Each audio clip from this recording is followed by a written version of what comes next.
They can't even really be mad because kind of that's what our brothers and sisters do. They come over here on a work visa. They'll get a efficiency apartment. It'd be like a what do they call them? A studio. Get a studio apartment. Be like 80, 11 people up in the studio apartment, but they all going to college. All got jobs. They'll probably all pitch their money in for one vehicle to start. Be like 80, 11 crammed in one vehicle to just get off the feet. Just get off their feet.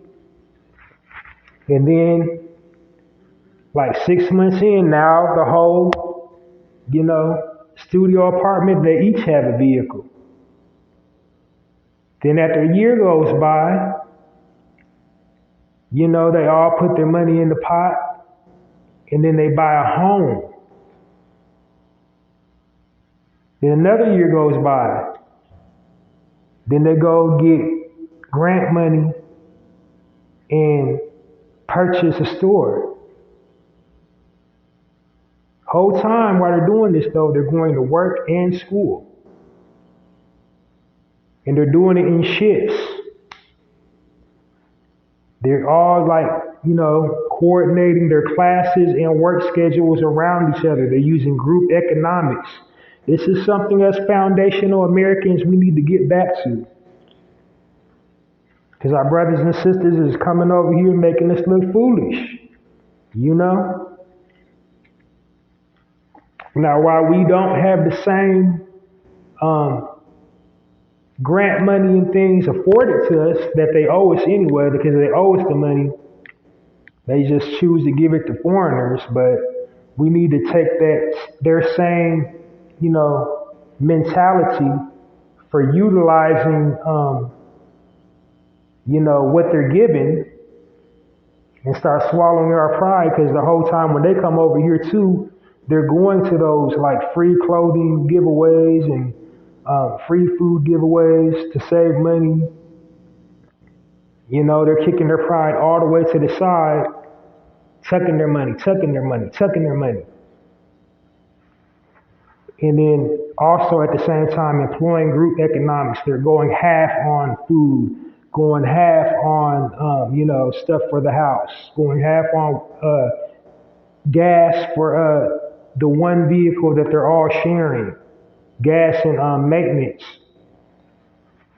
So we need to start incorporating their mentality for group economics.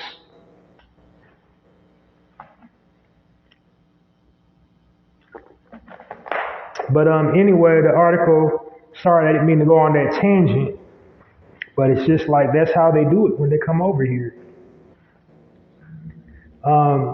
The article goes on to say he was using all his resources to send supplies home, send stuff home his village needed, and then finally he came into enough wealth to go over there, buy a plot of land, and start constructing a school, start constructing other storefronts and other things that the village needed. So like he's building a school. He's building stores, retail stores, all the modern conveniences that you need in this modern world over there in his village. They had dirt floors. So we're going to give a warm narrative podcast round of applause for Sadio Maine. Apologies if I got his name wrong.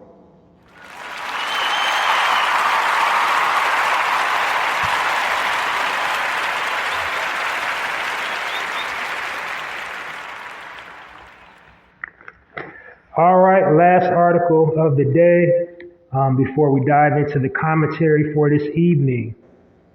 And I don't believe I'm going to have enough time to walk you through my format for the Narrator podcast.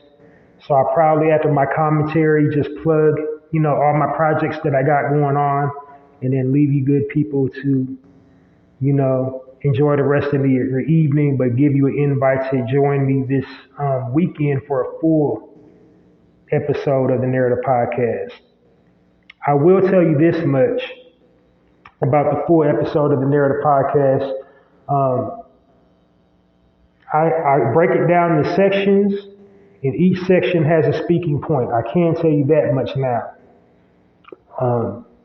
But you can go into my podcast episode log and check out my most recent episode 214 for my format, wherever you get your podcast from, to just get a window into how I do it and what type of content to look forward to this weekend.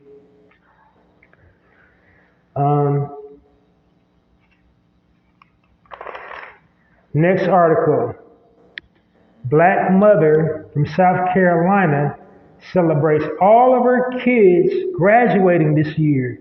And the sister's name is Kenyette Hayes. She's from Spartanburg, South Carolina. And all of her children graduated. And that's a beautiful thing. Because they could be doing all the stuff they got going on in the world today. They could be involved in something super duper negative. Like the sons could be, selling dope. The daughters could be like stripping at night and being on Instagram or cam modeling or whatever. But they buckled down, they studied, and they walked across that stage.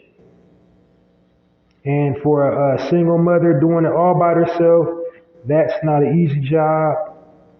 It's not easy to keep up with your children, especially in the times and age we're living in now.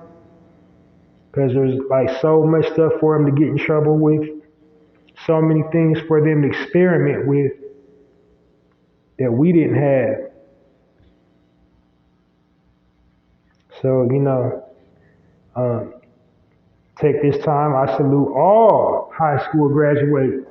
All high school graduates,